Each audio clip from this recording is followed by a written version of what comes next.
নবী বলছেন, আল্লাহ আমার উম্মত যদি জাহান্নামে থাকে আমি কিন্তু জান্নাতে যাব না। আল্লাহ বলছেন আপনি না গেলে তো জান্নাত উদ্বোধনই হবে না। এবার মামলা কি দাঁড়ালো?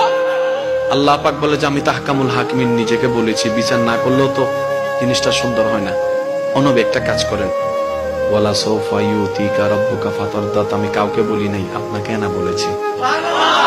ওমা আরসালনাকা ইল্লা রাহমাতাল লিল আলামিন, কারো সম্পর্কে নাজিল করি নাই, আপনাকে দিয়েছি।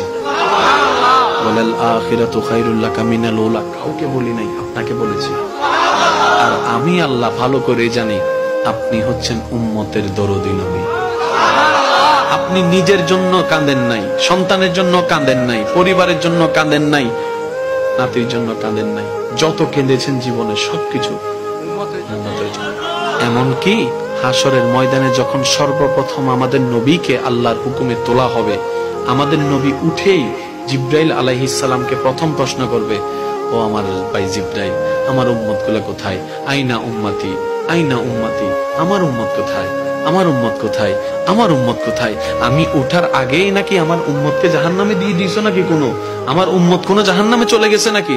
জিব্রাইল বলবে, ইয়া রাসূলুল্লাহ, প্রথমেই আপনাকে তোলা হয়েছে, এখন আর কাউকে তোলা হয় নাই, প্রথমেই আপনি উঠেছেন। আমার নবী বলবে, আমার উম্মত গুলা কোথায়?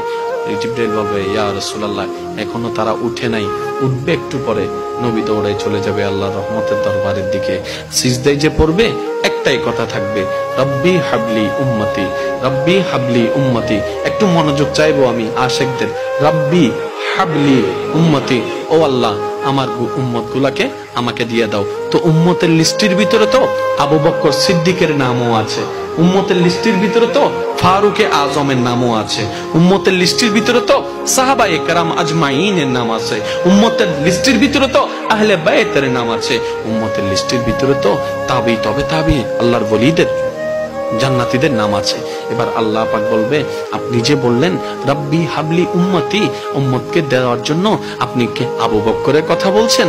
নবী বলে যে না, আমার আবু বকরকে নিয়ে চিন্তা নাই, আমার ফারুককে নিয়ে চিন্তা নাই, আমার ওসমানকে নিয়ে চিন্তা নাই, আমার আলীকে নিয়ে চিন্তা নাই।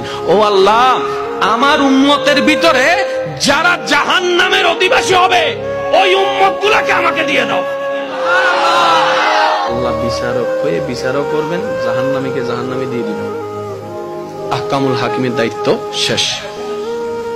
এবার নবীকে আল্লাহ সিজদায় যাওয়ার অনুমতি দিয়ে সুপারিশ করাবেন। নবীর সুপারিশ কবুল করতে করতে নবীর উম্মতকে, আল্লাহর বান্দাদেরকে জাহান্নামী থেকে জান্নাতি করে দিবেন। জগৎ জিজ্ঞেস করবে, মওলা জাহান্নামী আবার জান্নাতি হয় কেমনে? ফেল কখনো পাস হয় না, পাস কখনো ফেল হয় না, কথা বলেন না। দিন কখনো রাত হয় না, রাত কখনো দিন হয় না, জাহান্নামী কখনো জান্নাতি হয় না।